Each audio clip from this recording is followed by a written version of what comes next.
Universidad Nacional Evangélica, la excelencia académica al alcance de todos. Buenos días para todos y todas. ¿Cómo están? ¿Bien? Muchísimas gracias a la Universidad Nacional Evangélica, gracias a todos ustedes por venir a compartir todas estas inquietudes en términos de la competitividad y el desarrollo empresarial. Por los rostros que estoy viendo, me interesa muchísimo que el referente sea emprendimiento juvenil, que quiere decir, estamos estudiando para ser innovadores, para ser emprendedores. Estamos trabajando para generarle empleos a otros, no para nosotros emplearnos. Por supuesto que habrá que ocupar un espacio para coger la experiencia en algún tipo, ¿verdad?, de empleo fijo, de empleo remunerado, pero mi teoría, y soy académico, es que los jóvenes de estos tiempos, dado los malos empleos, dado los salarios con falta de dignidad, lo que tienen que hacer es prepararse de tempranito para emprender sus propios proyectos y tomar en cuenta los errores de los más viejitos, pero ustedes poner la impronta de sus energías jóvenes. Me presenta la licenciada con una serie de títulos y cosas ahí. El más importante para mí, como académico, como intelectual, yo siempre se lo digo, el más importante es el ser humano. Yo soy un ser humano, ¿de acuerdo? Ese es el más importante. Yo soy persona y ser humano. Y lo de persona es una aspiración permanente. Yo quiero ser persona. Porque el que es persona tiene una distinción sobre muchísimas cosas. Todo lo que es humano le duele, todo lo que es humano le preocupa y se solidariza con todo lo que tiene que ver con el bienestar, la felicidad y la prosperidad de los seres humanos. Esa es una aspiración mía que yo quiero transmitírsela a todos ustedes. Le puse un título muy sugerente a las ideas que voy a hablar con ustedes. Yo no quiero que vean esta intervención mía como una conferencia magistral, porque las conferencias magistrales sirven para muchas cosas, pero no para lo que se necesita que sirvan. Y se lo digo porque he participado en muchísimas conferencias magistrales y yo también he dado conferencias que le llaman magistrales. Y al final no he sentido que ni la mía ni otra han tenido todo lo que se necesita transferir para que la gente se apropie de conocimiento, para que se apropie de motivaciones y entonces pueda replicarla, pueda aplicarla con su propia posición y su propia pasión. Yo he hecho una suerte de guía y mis ideas están escritas que se las puedo hacer llegar. Esa es la otra cosa un poco monótona de un facilitador, que cuando viene con unos materiales muy densos, entonces la gente se digrega. A mí me interesa muchísimo que ustedes perciban cómo yo pienso como economista.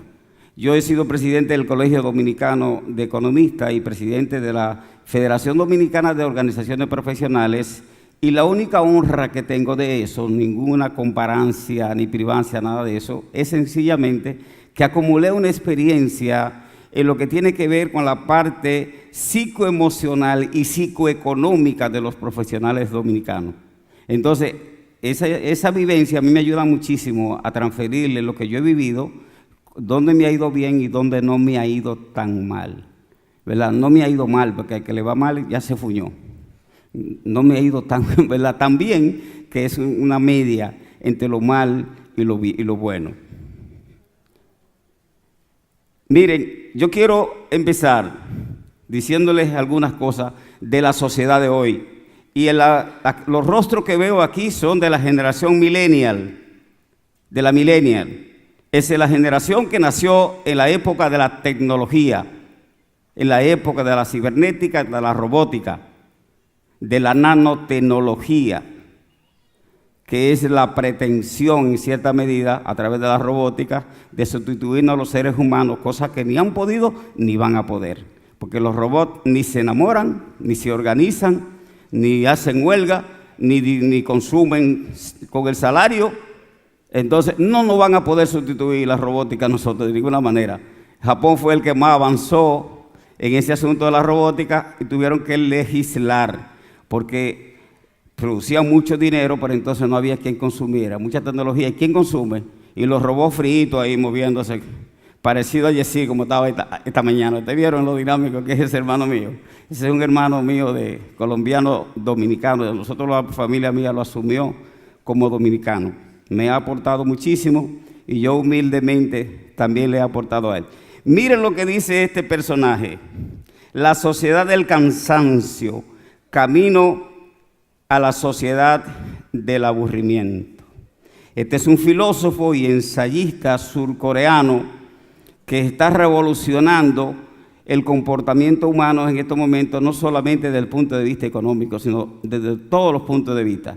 Y ahorita yo le voy a hacer un cuento que yo, después de viejo, después de 35 años siendo académico del área de economía en universidades dominicanas y extranjeras, me he dado cuenta que no sabía nada de la psicología económica. Y los últimos 6 premios Nobel de Economía, incluyendo el último de la semana antepasada, han sido premiados por el premio Nobel, sencillamente no por una ecuación econométrica o un análisis microeconómico o macroeconómico, sino sencillamente por observar la conducta de los consumidores en el mercado, cómo se comportan. Y yo, que hago estudio de mercado, lo que yo más observo cuando voy a las tiendas, a los supermercados, a los lugares, y hasta cuando voy a dar mi bailadita de vez en cuando con Alejandro Noel, lo que yo más observo es el comportamiento de las mujeres.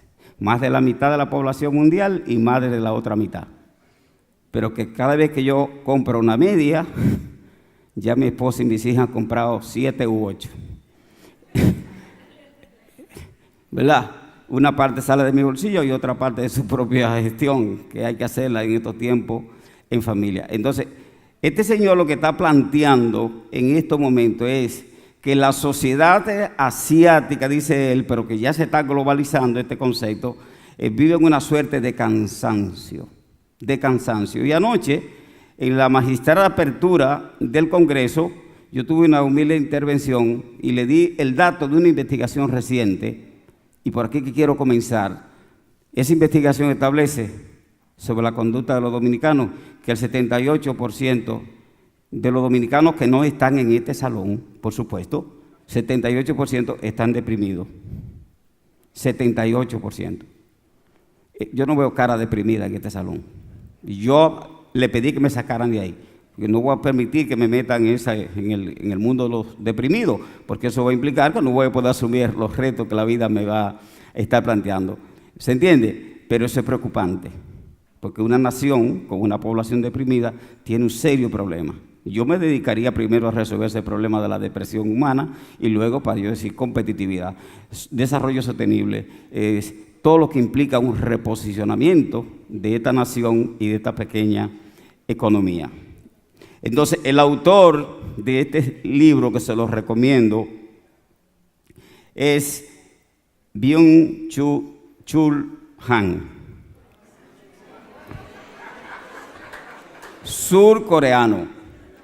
Léanse el libro para que ustedes salgan de esa trampa en que nos han metido.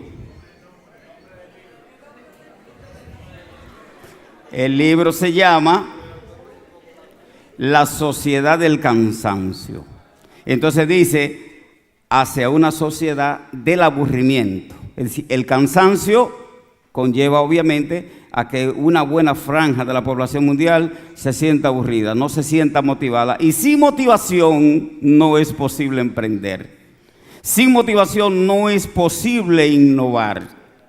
Y sin motivación la felicidad es transitoria y efímera. Y por supuesto, ¿a qué fue que vinimos todos aquí? A ser felices. Hacemos muchísimas diabluras y muchísimas diosuras, pero realmente a los que nos trajeron aquí fue a ser felices. Nadie me dijo a mí que yo vine aquí a pasar trabajo, a estar bravo, a estar triste, ni mucho menos. No me dijeron que tampoco aquí iba a ser feliz, pero por la nargadita que me dieron desde que yo salí y que lancé un grito, me dijeron fue, ¡avívate! ¡Avívate! Eso me lo dijo mi vieja querida, que yo le pregunté un día que por qué era que le daban una narga a uno al nacer Y ese grito que había que tirar, entonces ella me dijo, eso es para que no sean amemados. Yo no quiero que mis hijos sean amemados.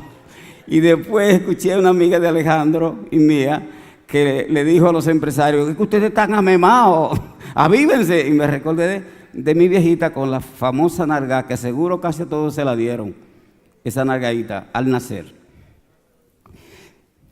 Yo quiero moverme de chiste en chiste, porque de esa manera le voy a poder decir la cosa profunda y densa, que es el problema real de los recursos económicos, de los recursos en sentido general, con el concepto que maneja mi hermano Yessier Ariza. El problema real es profundo. Entonces tenemos que buscar una manera de cómo llegar a ese problema, que es cómo nos han conducido durante 241 años que la economía se convirtió en ciencia. ¿Qué es lo que ha pasado? Entonces yo como que traigo esa historia y yo le quisiera como contagiar, porque a mí me fascina esa historia. Y le digo un secreto que no lo diga mucha gente. Yo no tengo muchos sitios ni mucha gente a quien decirle esto. Y ya que tengo la oportunidad de un salón lleno de gente maravillosa, yo se lo voy a decir hoy. Miren esto.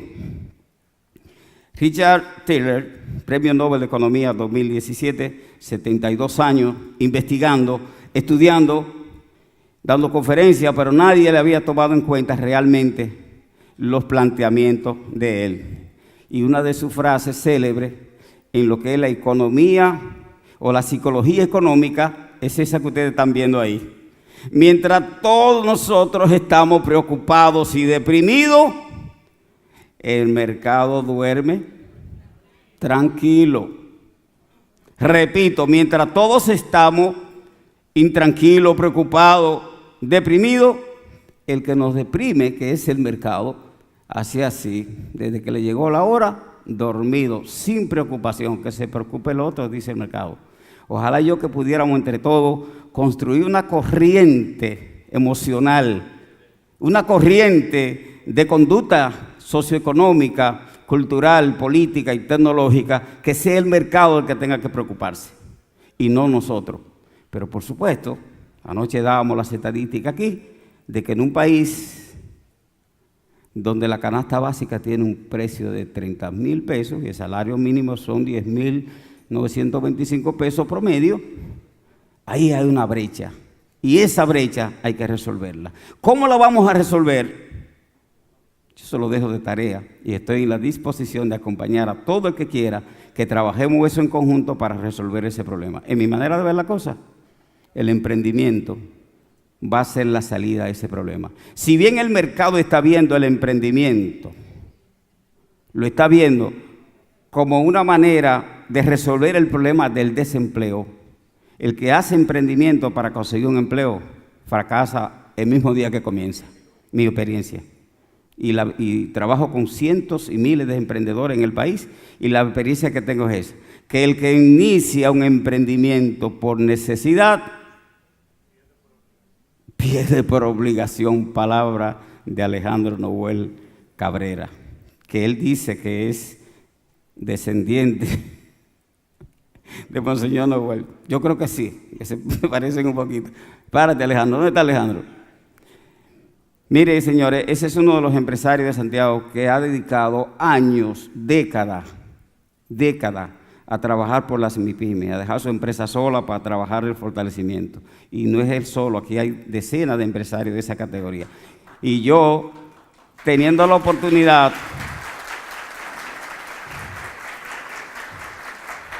de introducir en mi conversatorio reconocimiento de esta naturaleza, no es verdad que yo me la voy a perder. Me aprecio siempre, Alejandro.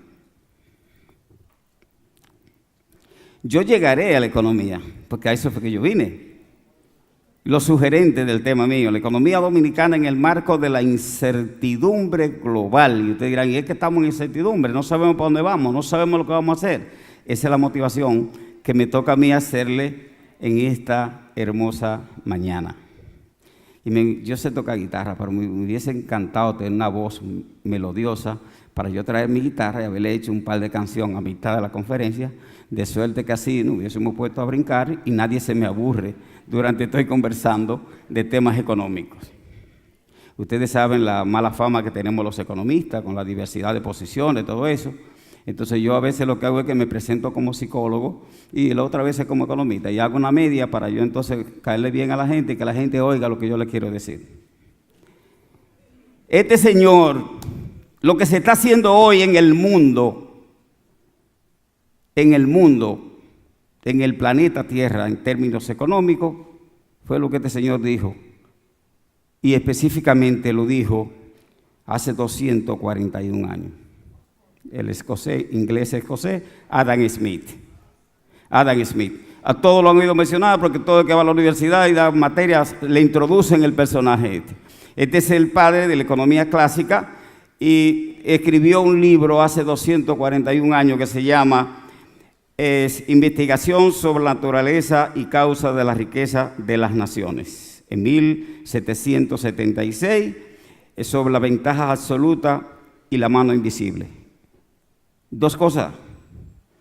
Este hombre era inglés y empresario y creó la ciencia económica y la escuela de economía a partir de los intereses económicos. Entonces la ciencia no puede estar parcializada a partir de intereses determinados. La ciencia tiene que estar al servicio de la humanidad para que sea una ciencia no solamente fáctica, sino una ciencia útil en términos colectivos. Y él dijo dos cosas básicas. Como Inglaterra es el país más desarrollado, todo el que negocie con Inglaterra, las ventajas serán para Inglaterra, porque tenemos más tecnología, más gente inteligente, más productividad, y cuando vengan a intercambiar con nosotros, las ventajas primero son de nosotros y lo que quede son de los otros. Obviamente que empezó la economía con un desequilibrio, con una inequidad y una desigualdad. Y al día de hoy, y yo no soy profeta ni nada de eso, yo vengo a hablar de cosas que han sucedido. Lo que va a suceder a partir del minuto que yo termine aquí, yo no voy a decir nada de eso porque no soy adivino ni sé nada de eso. Yo voy a hablar de lo que ha ocurrido. Me puedo equivocar todo eso, pero trataré de ajustarme ciertamente al rigor que la ciencia que yo abordo me está demandando. La segunda posición de este individuo. Dijo el Señor, no os preocupéis. En el mercado existe algo que le llaman la mano invisible que se encargará de ajustar a todo. Jesse Ariza, buscando su propio bienestar, generará el bienestar de todos ustedes. Y esas inequidades y esa redistribución de la riqueza a nivel planetario tan desigual. ¿Y por qué 2.200 millones de seres humanos tienen que vivir recibiendo $1 diario? Y yo quisiera que lo que comemos 3 veces al día nos dieran tempranito $1 y nos dijeran, tenga usted hasta que se acueste, usted se va a desenvolver con ese $1. ¿Qué ustedes creen que pasaría? Tal vez así uno entendería la riqueza. Si es un solo día o una semana y estamos en dieta, no habrá ningún problema. Pero si son 15 días, si es un mes, si es un año y es décadas reproduciendo la pobreza, hay problema. Hay problemas, y serio los problemas. La teoría de la mano invisible creó el liberalismo económico. No se preocupen, laissez-faire, dejemos hacer, que el mismo mercado se va a ocupar de que a cada quien le va a llegar lo que necesita y a cada quien le va a llegar lo que merece. Una falacia. Lo cierto es el caso es que todavía hay organismos internacionales, intelectuales y hasta premios Nobel que todavía están reivindicando esa teoría. Yo me salí de esa trampa. Mi bienestar depende de cómo yo me interrelaciono con la sociedad, con los humanos, ¿verdad? De cuánto yo produzco, cuánto yo trabajo, de ahí depende mi bienestar. No es de lo que ustedes produzcan. Ustedes ayudan, apalancan, pero mi equilibrio económico, mi equilibrio emocional tiene que estar en mí. Y yo quería dejarle eso como primer aporte del conversatorio que van a desarrollar. Siempre hay relevo. Y cuando hay relevo uno se pone contento, porque uno dice, el relevo va a ser mejor que el anterior. Y el relevo va a resolver los entuertos del anterior. No siempre. No siempre. El relevo es este señor que está aquí. Yo me pasé un buen rato jugando para traerles estas imágenes, ¿no? Y entonces presentarles estos personajes.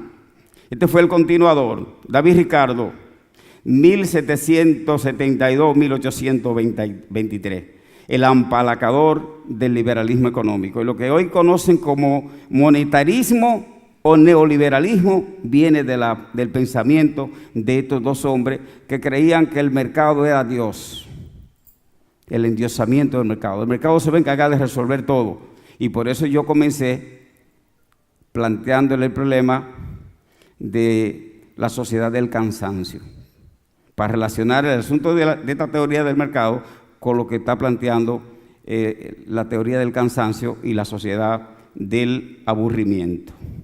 Yesir y yo vamos a hablar después, entre amigos, con un vino, de esta teoría, porque yo la quiero llevar a Colombia. Colombia es un pueblo lindísimo, yo he ido varias veces y la quiero llevar a Colombia y Argentina, pero más a Argentina, por los abolengos históricos, a trabajar este tema.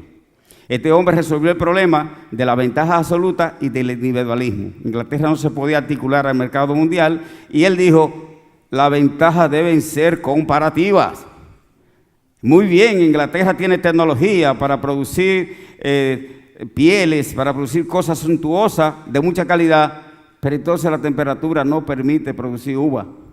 Y en consecuencia el vino no podrá ser de esa sociedad tan fría. Entonces, ¿qué pasó? Que Portugal tenía un clima mejor que Inglaterra, producía buen vino. Y lo que pasa con América Latina, yo quisiera ver a Estados Unidos cosechando café o cacao.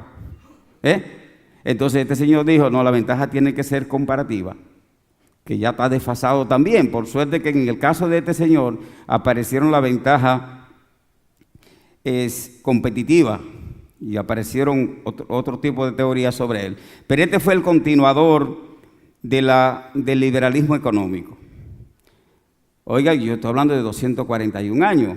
En una época, en 1867, aparece racionalmente y científicamente el primer cuestionamiento de ese conjunto de teorías.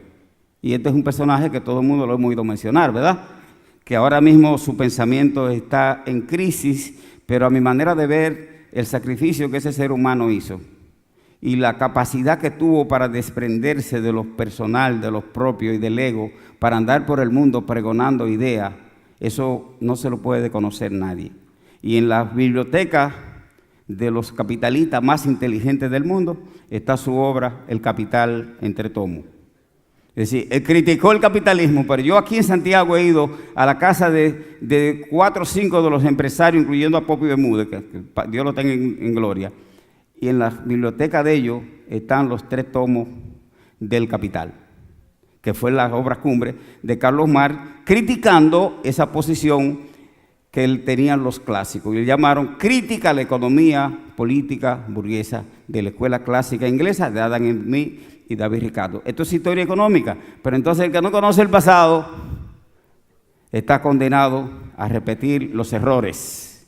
De la única manera que ustedes pueden, no es verdad que ustedes tienen que guayar la yuca como yo y como otros compañeros que están aquí. Ustedes pueden ahorrarse trechos, caminos, trillos importantísimos, solamente observando los errores que han cometido los antepasados, las cosas que hicieron mal los antepasados. Esas no las voy a hacer. Me dijo Valverde que una vez un grupo hizo tal cosa y le fue muy mal. Yo lo voy a hacer, pero yo voy a buscar la manera de no hacerlo igual. ¿Ustedes saben cuál es el problema de este problema económico que yo estoy analizando? ¿Y cómo se van a obtener resultados diferentes haciendo lo mismo? ¿Eso es posible? No es posible que la orientación que dio Adam Smith en su época o David Ricardo en su época, ni siquiera Marx en 1776, que sean las ideas que van a orientar a la humanidad en estos momentos y que sean las ideas que van a orientar a la generación millennial de 18 a 35 años, es la generación millennial. Se fueron la gente que cuando nacieron había un celular al lado y lo estaban monitoreando en una computadora y 6 meses antes de nacer ya sabían si era hembra o varón, porque le vieron la cosita en el monitor, ¿verdad? Con un aparatico que le ponían a la panza a mamá y ya se veía. Esa generación recibió su primera información tecnológica con ese aparatico que le estaba diciendo, viejo, estoy explorando, o viejita mía, si tú eres macho o hembra. ¿Se entendió? Entonces, si antes de nacer a mí me están diciendo que lo que viene cuando yo salga a la luz pública, al nacer, es eso, esa generación millennial, entonces la gente quiere estarle criticando, que estén chateando, que estén tal cosa, pero antes de nacer ya estaban chateando con él. ¿O no es así, jóvenes? ¿Dónde están los jóvenes de este salón? Levante la mano. Ay, mira Alejandro, y a Carlos, cómo se quedan ellos. Y ven acá. ¿Qué es lo que pasa? Vamos a darle un aplauso a los jóvenes.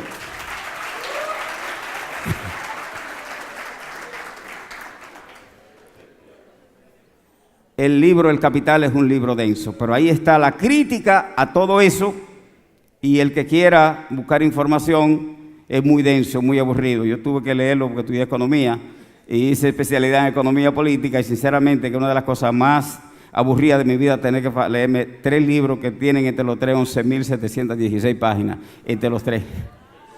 Pero también uno puede en videolibro verlo o buscar síntesis de gente bien intencionada. A mí me gusta ir a la fuente original, porque la fuente original se equivoca, pero me estoy equivocando con quien cometió el primer error, no con el segundo error ni con el tercer error. ¿De acuerdo? Ustedes que son estudiantes, unos profesionales, otros, acostúmbrense siempre ahí a la fuente. Los manuales, las opiniones en torno a la fuente siempre tienen una interpretación. Y yo aprendí eso haciendo un jueguito que ustedes lo pueden hacer con los grupos donde ustedes interactúan. Una vez, en un taller, Claudio Adam, pasé un lapicero a un grupo de 27 personas y le dije, mire, ese es un lapicero amarillo, tiene el borro rojo y el puntal negro y escribe negro. Y cuando llegó al final, ni llegó lapicero, ni llegó borrador, ni llegó la puntita del lapicero. Lo que llegó fue un chisme que había en el curso, que 2 personas que estaban haciendo el taller discutieron, entonces finalmente que fulano y fulana tuvieron un entronconazo, y entonces que dijeron que fue fulano que hizo el lío. Por eso a mí me gusta ir a la fuente, y ustedes les exhorto en su formación académica y en su ejercicio profesional que siempre vayan a la fuente. Y ahí van a reproducir errores, pero van a reproducir, repito yo, el primer error. Y nunca será igual el primer error que el segundo, el tercero, el cuarto y hasta el quinto error. Nunca será igual. El primer error casi nunca es intencional. El primero. El segundo sí. Y como decía un viejo líder dominicano, si me engaña una vez, sin vergüenza fue. Si me engaña 2, sin vergüenza yo. Y ese es el segundo error. ¿Te vieron que yo prefiero el primero? Vayan cogiendo punta de este viejo economista. Miren, les sigo diciendo yo, tuvo 1776 para surgir una idea diferente al mercado liberal y al mercado neoliberal. Y ahora surgió este joven. Yo los hago referencia, los relaciono con esa gente, porque es la novedad del momento. Es la novedad del momento. Thomas Piketty es un joven economista francés que ha escrito el libro El Capital del siglo XXI. Perdón, El Capital del siglo XXI. En el 2013 salió el libro. Para los que son de Santiago, el libro está en cuesta. Siempre hay un problema con los libros buenos. Es más, con todos los libros. 2.850 pesos. Y entonces, no es que sea tan caro, pero como que está un poquito caro. Pero en internet aparecen versiones más baratas, electrónicas. Está ahí en cuesta, 2.850 pesos cuesta el libro. Pero hace un análisis que dice de la cosa que yo estoy diciendo, la dice con más autoridad que yo, porque dedicó un tiempo de 13 años a hacer una investigación y a analizar 500 años de historia económica, porque no es solamente la ciencia económica, la historia económica nace con la humanidad. ¿Cómo eran las relaciones primarias de la humanidad? Eso es una acción de intercambio económico. Entonces, él analiza 500 años de historia económica para llegar al punto que está llegando en estos momentos.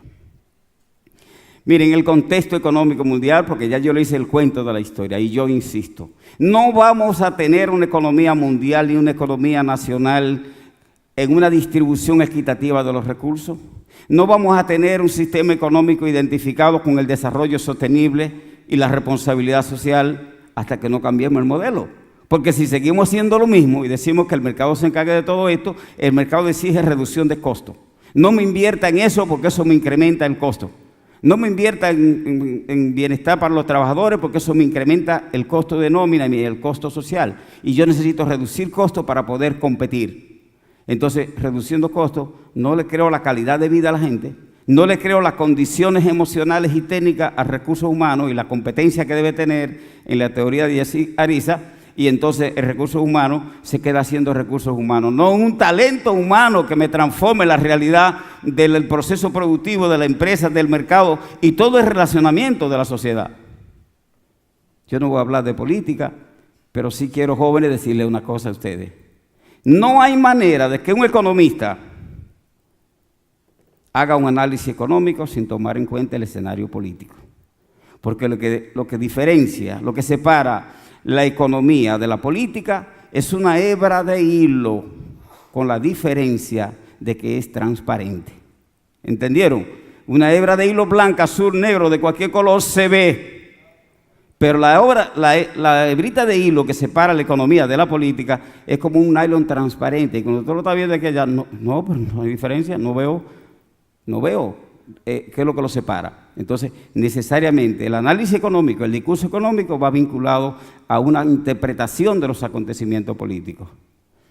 Y no es para defenderme, Jessy y Claudio Adam, pero los economistas y los profesionales de diferentes disciplinas hacemos los análisis, nos pelamos los ojos y el cerebro haciendo los estudios, cuantificando, cualificando variables, acciones, y los políticos del planeta toman la decisión. Pero por supuesto que dicen, el economista Leonardo Valverde me recomendó que hiciera tal cosa, y el modelo neoliberal jodió esta economía porque nos metió a destiempo a competir con países desarrollados. Y el político dice, y Leonardo Valverde era mi asesor y me dijo tal cosa y tal cosa. Y el pobre Leonardo se jodió, y el político en la historia. No tengo nada contra los políticos, ¿de acuerdo? Tengo muchísimos políticos amigos, pero yo sé con quién me estoy comunicando. Yo tengo que comunicarme con esa juventud que está ahí de una manera no diferente, sino de una manera humana. Y yo le dije desde que llegué que lo que quiero hacer es eso, ser humano. De la certidumbre de la globalización a la incertidumbre total. Estoy en el contexto internacional para venir a la pequeña economía dominicana. Miren, hay un economista, le hago una preguntita a cualquiera de ustedes. ¿Ustedes han tenido una persona con la que no se llevan bien, con la que no se ponen de acuerdo, que en un lapso más o menos de 5 años se reencuentren y, ay, qué bueno, estamos de acuerdo ahora? ¿A usted le ha pasado eso? ¿Le ha pasado? Bendito sea el que le haya pasado, porque eso es una manera de sacar el odio de adentro y entonces de meterse el ego en los bolsillos. Y el que hace eso es inteligente. Primera requisito, digo yo, para ser exitoso, ser inteligente. Y para ser inteligente, primer requisito, ser humilde y dejar el ego atrás. Ser humilde no quiere decir que yo me hinque ante ustedes. Ser humilde quiere decir, yo soy yo, irrepetible. Yo soy yo y mis circunstancias. Eso es ser humilde y punto. ¿Verdad? Joseph Stiglitz, Premio Nobel de Economía. Joseph Stiglitz creó el sistema de la globalización. El Banco Mundial lo hizo jefe del equipo económico del Banco Mundial y posteriormente Bill Clinton lo hizo jefe del equipo económico de la Casa Blanca.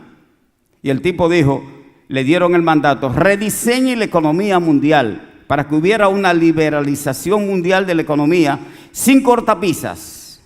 Y el tipo se trancó con un grupo de gurús y diseñó el proceso de la globalización.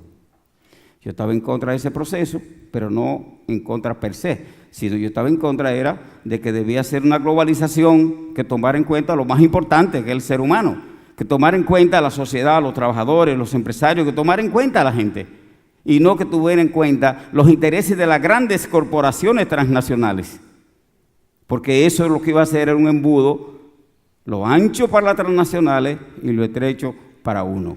Y los unos somos la mayoría de la población mundial.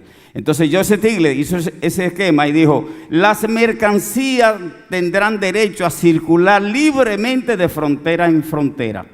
Los gobiernos me firman un documento que trasciende a la Constitución de la República y que trasciende a las leyes nacionales, donde me dice que va a liberalizar los precios de la leche, del arroz, del trigo y de la energía eléctrica.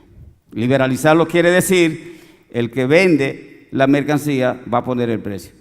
¿Se entiende? Y el que no tiene control sobre el mercado va a comprar la mercancía al precio que el mercado se la lleve a su casa.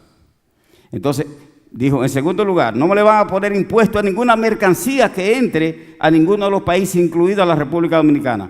Estos lentes podrán venir de Estados Unidos libres de aranceles. Anteriormente pagaban hasta un 42% de arancel, de manera que un producto que venga de Estados Unidos y se le ponga encima del precio de allá un 42%, llega aquí con 142%. Por tanto, ese producto tiene limitación para entrar aquí. Joseph Stiglitz y su equipo con la globalización le quitaron eso y dijeron, lo que cuesta $1 en los Estados Unidos, entrará aquí con $1, sin pagar impuestos aduanales. Y eso redujo los ingresos del fisco dominicano para poder responder a las necesidades sociales, pero incrementó la capacidad de exportar de las empresas extranjeras y nos quita competencia a las pymes y a las empresas locales. ¿Se entiende? Eso es sencillo. El señor después entonces salió del Banco Mundial, Clinton salió del gobierno y escribió 3 libros. El primero, yo quería traerlos los 3, pero son tan grandes y yo venía medio retrasado. El primero escribió, Los Felices 90, la década del 90. ¿Quién nacieron en el 90 aquí? Los Felices 90, búsquenlo, ese está más barato, ya ese está como a 600 pesos en cuesta. Los Felices 90, él hizo un análisis de que era la época de bonanza mundial y que todo estaba perfecto y que ese plan de globalización iba a hacer que todo el mundo saliera de la pobreza. Y si todo el mundo sale de la pobreza, no lo dijo, pero lo digo yo, si sale de la pobreza va a ser feliz. Porque, óigame, con un nivel de pobreza extrema es difícil ser feliz, a menos que sea de un humo. Claro, cualquiera con mucho problema que se dé un humo, salió del problema hasta que le dure. Si no se intoxica, porque si se intoxica entonces le surge otro problema. Eso dijo. Óigame. Luego el señor escribe un segundo libro del mismo tamaño y del mismo precio en esta encuesta que se llama El malestar en la globalización. Y empieza a criticar, mire, todo ese proceso de apertura mundial, de liberalización de los mercados y de los precios, de que las mercancías transfieran libremente de país en país, eso no funciona. Realmente esto fue un problema. Y vino aquí, lo trajo una fundación famosa y cobró $250,000 por una conferencia. El señor que le estoy diciendo, Joseph Stiglitz. Cuando él escribió ese libro, yo fui a una conferencia de él en Estados Unidos, en Boston. Viven mis hijos allá, no es que yo tenga que pagar un viaje a una conferencia, mis hijos viven allá, lo visité, entonces aproveché para ir a la conferencia en la universidad que él iba a impartir. Y ahí yo le dije, mire, yo soy un crítico suyo en República Dominicana y donde yo he ido, yo le he dicho muchísimas cosas duras a usted, pero si usted está planteando, ¿verdad?, este malestar, usted y yo como que nos estamos reencontrando. Y ahí el cuentecito que le hice de cómo volver a ser, como aceptar, creer una gente, ¿verdad? De ahí viene de ese encuentro. Y luego el señor escribió el tercer libro y sacó mucha plata, que se llama Cómo hacer que funcione la globalización. Y algo yo le dije, le mandé un correo, mire, yo lo siento, pero después que un problema se crea como el que usted ha creado, no hay manera de hacer que eso funcione. Yo les recomiendo que hagamos una junta de intelectuales, de economistas, de politólogos, de psicólogos y hagamos un rediseño del modelo económico mundial, ¿verdad? Pero no me trate de revivir un muerto que lo que creó fue mucho problema. Los 3 libros le han generado mucha plata. Los Felices 90, El malestar en la globalización y cómo hacer que funcione la globalización. Ahí se salió del campo de la humildad y se fue al ego.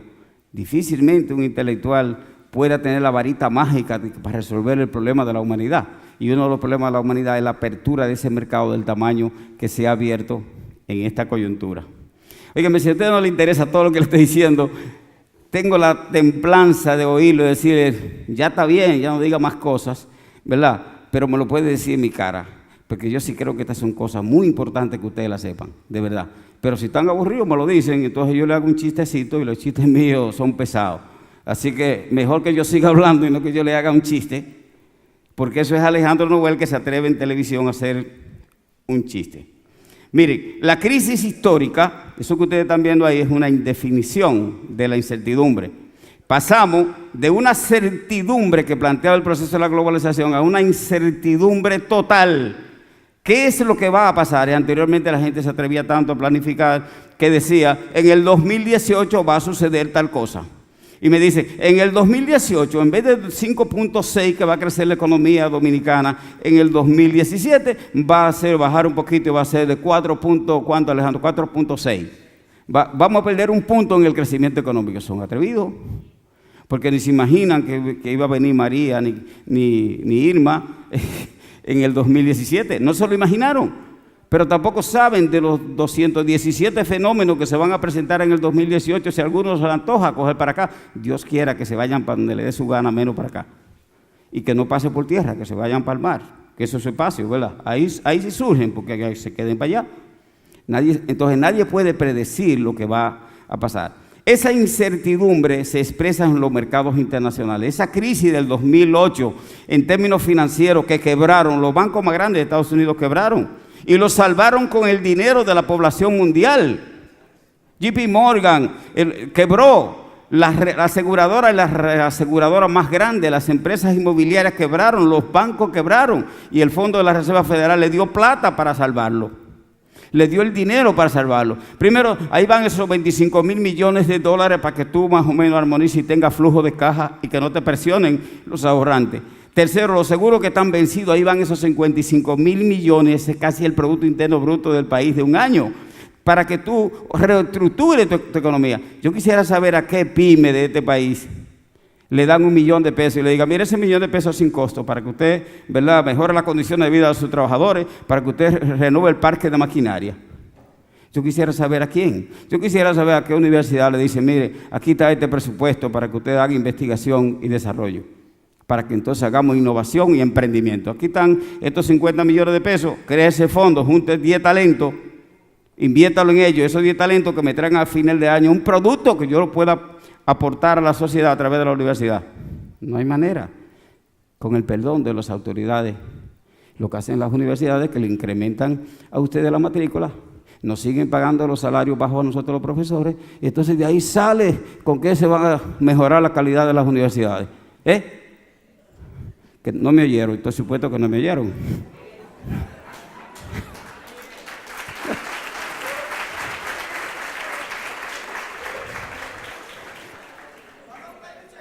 Sí, jóvenes, sí. La crisis antes de 74 era una crisis de superproducción. Era una crisis donde las economías, las grandes empresas, el mercado en sentido general producía más mercancías de las que podíamos comprar los ciudadanos.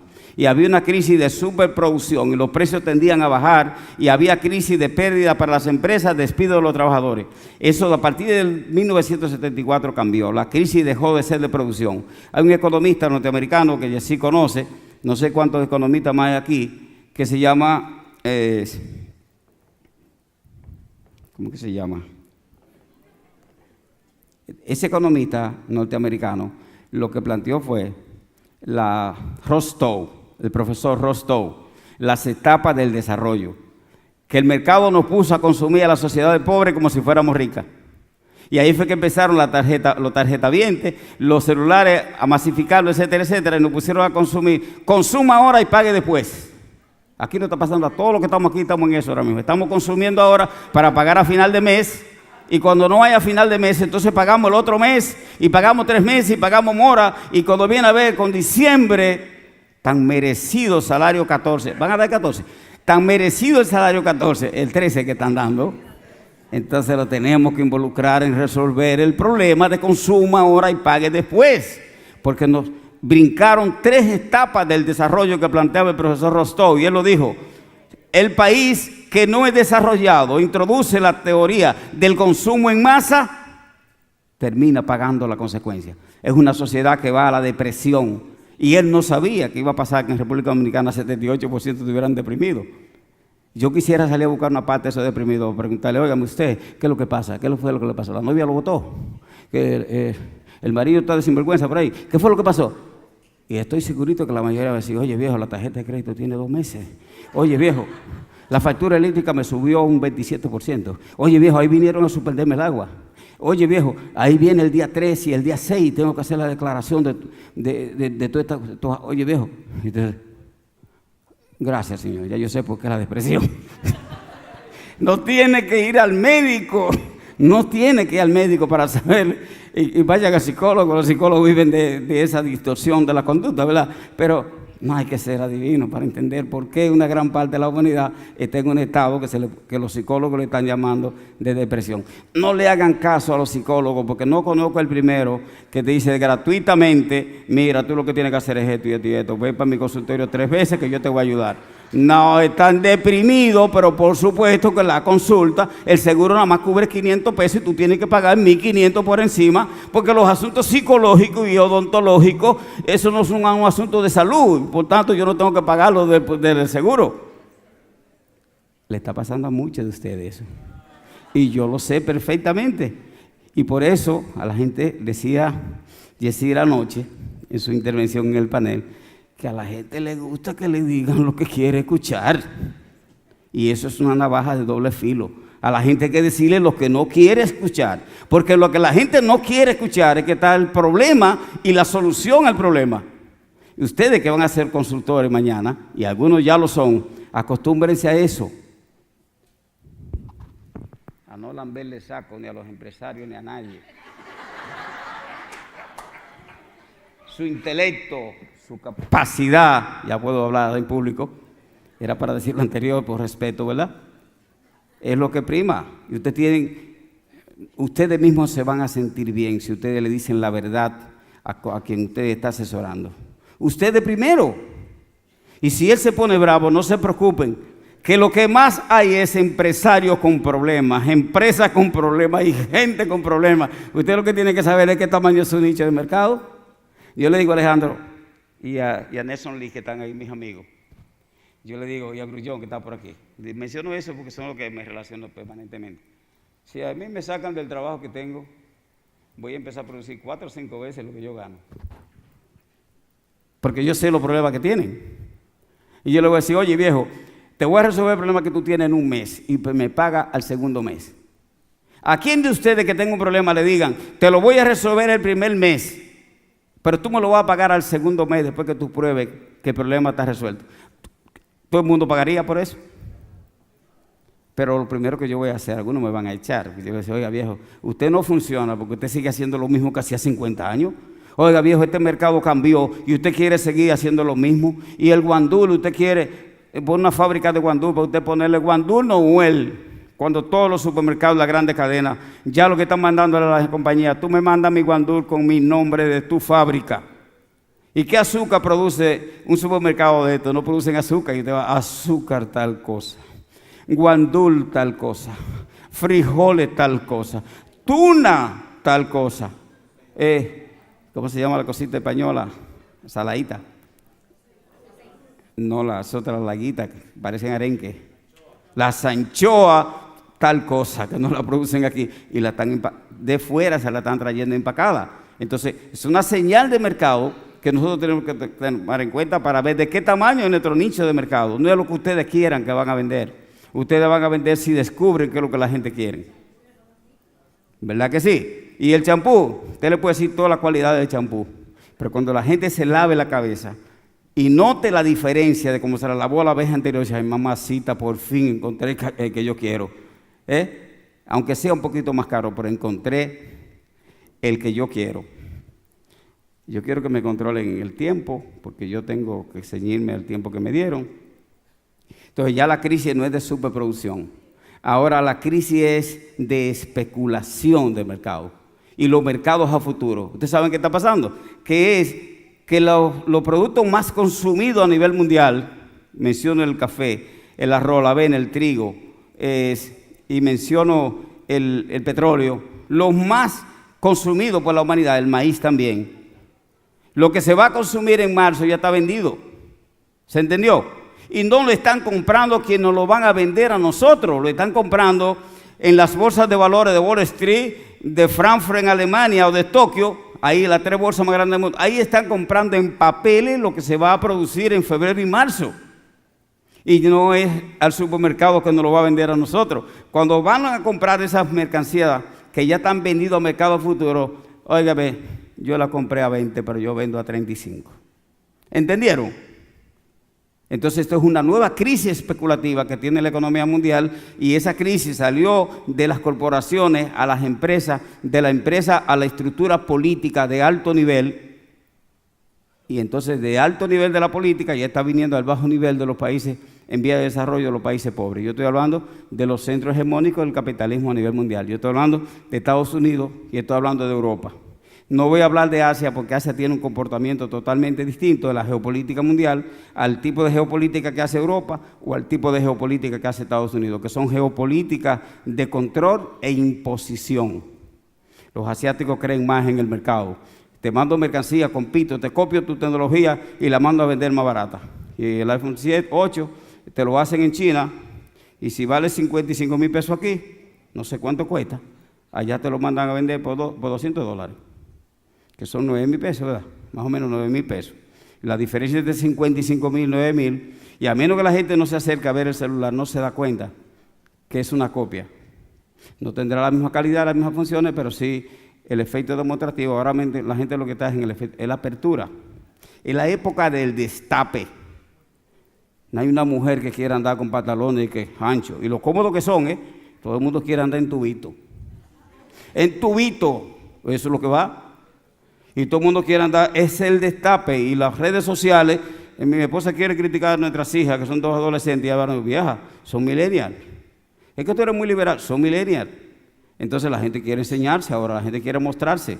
Y eso es muy bueno, que no anden escondidos en los callejones, que no anden escondidos en tal sitio. Es mejor que lo haga, todo el mundo haga la cosa en público, porque de esa manera ya se sabe, de esa manera hay mayor posibilidad de protección y de autoprotección. Es decir, el que no entienda esa problemática de la generación millennial y el manejo de las redes sociales, la tecnología, va a tener problemas.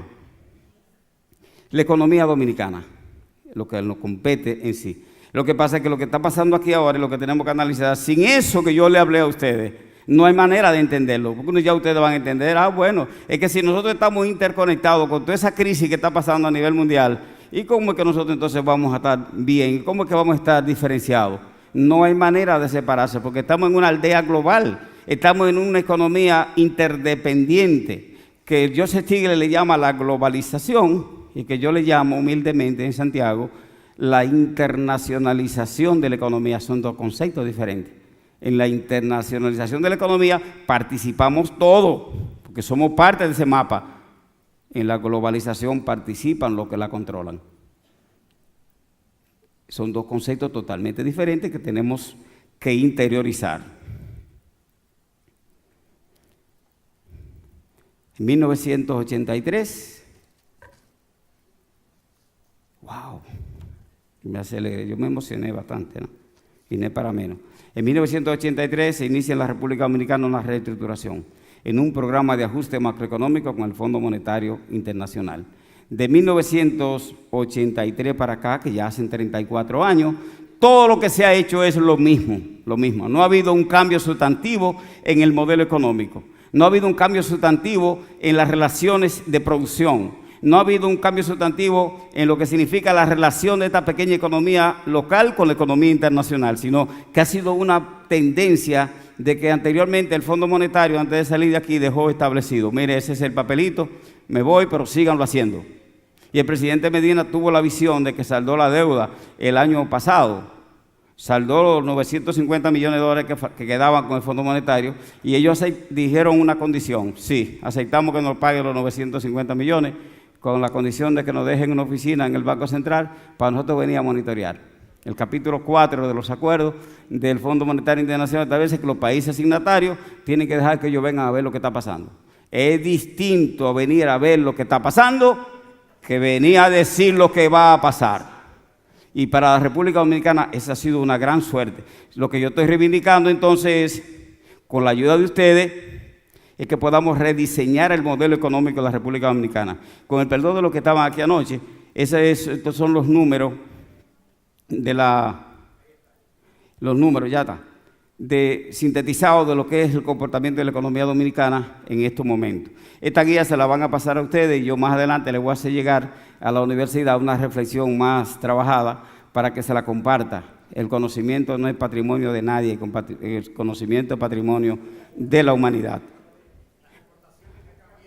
Sí, Ese dato que está ahí de las importaciones y las exportaciones son 16.000 millones de importaciones de compras fuera del país y 10.000 millones que vendemos. Hay una diferencia ahí de 10.000 millones, ¿verdad? De 6.000 millones de dólares.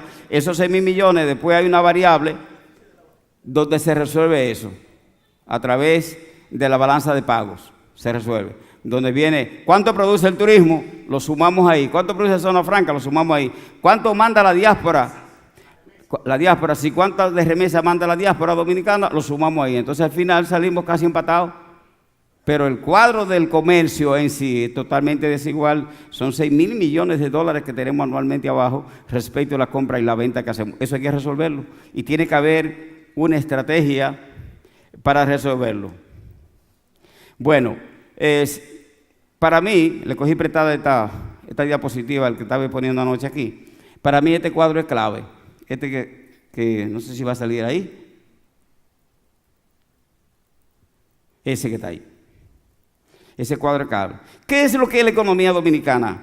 ¿Son las 4, 7, 10, 20 empresas que tienen más de 200 trabajadores? ¿O es 1.500.000 micro, pequeñas y medianas empresas que es sobre la que tenemos que hacer una planeación para el desarrollo y la articulación de esta economía a la solución de la pobreza?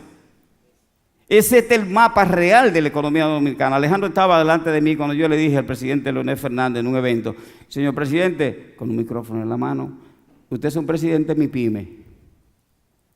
Leonel, que es un hombre medio comparón, todo eso, ustedes saben, intelectual, no le gusta cualquier cosa. Entonces después me preguntó: profesor, ¿qué fue lo que usted quiso decir? Miren los números. Un presidente que gobierna un país donde el 99% de las empresas son MIPYME, ¿es un presidente MIPYME?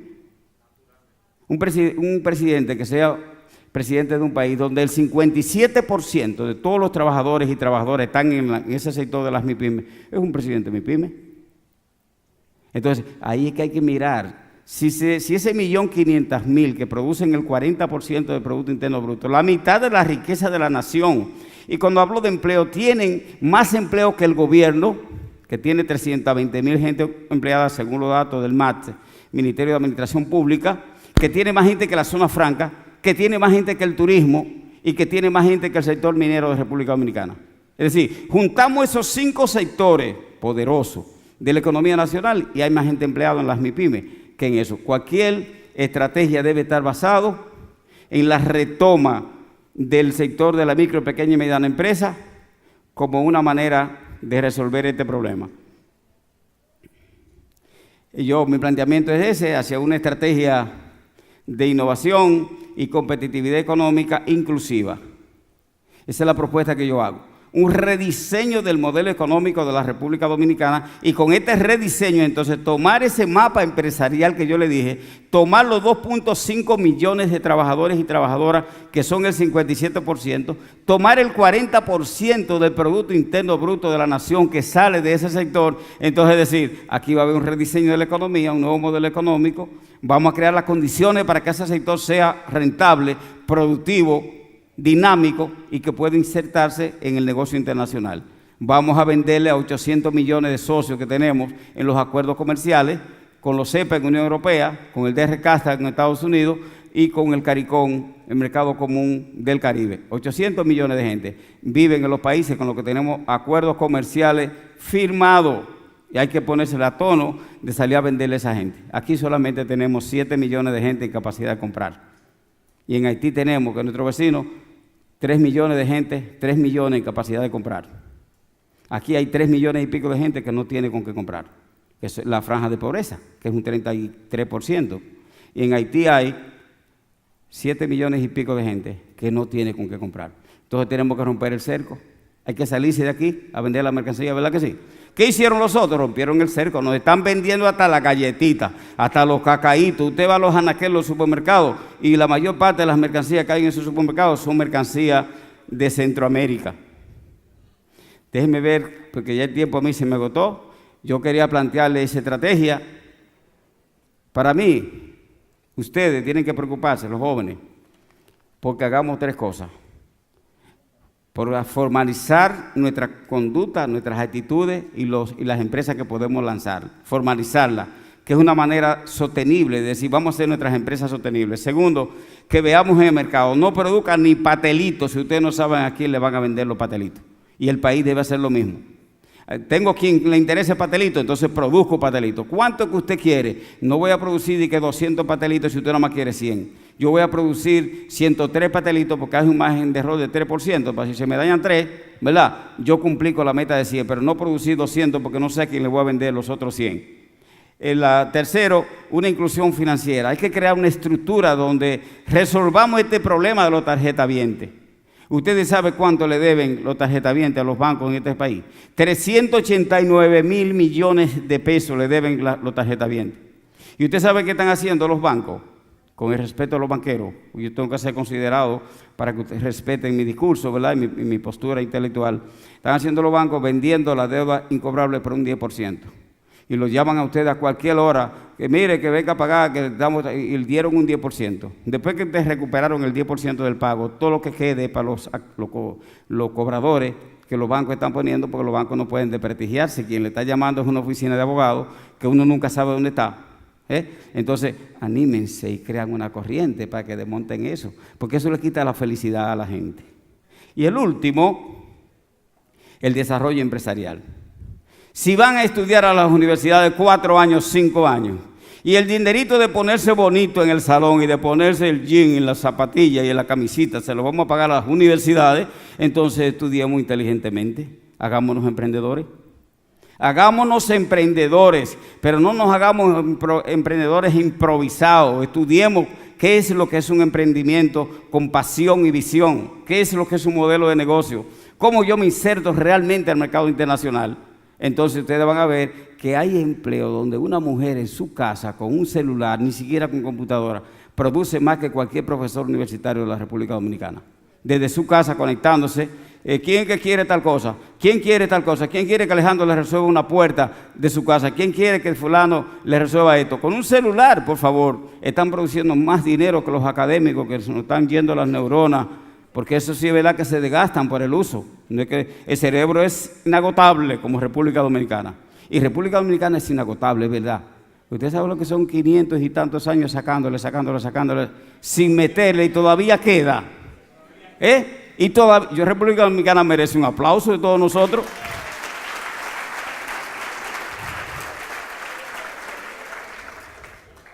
Entonces, finalmente, ustedes son la generación milenio, ustedes son los que tienen que luchar porque la República Dominicana como nación, no como Estado ni como gobierno, como nación, asuma el problema de COP21, asuma los 17 Objetivos de Desarrollo Sostenible. Porque si nosotros no sacamos a la República Dominicana de este lío de que vienen a generar, traen muchos dólares, van a generar mucho empleo, pero van a depredar el medio ambiente y no vamos a cumplir con los compromisos de desarrollo sostenible, no vamos a poder tener una nación progresista, una nación próspera y menos una economía que realmente responda a las necesidades de la gente que vive en este territorio. Le digo la verdad, a mí me encantaría seguirle diciendo cosas que yo sé de la economía dominicana, pero ya el tiempo era este. Un abrazo para todos y todas.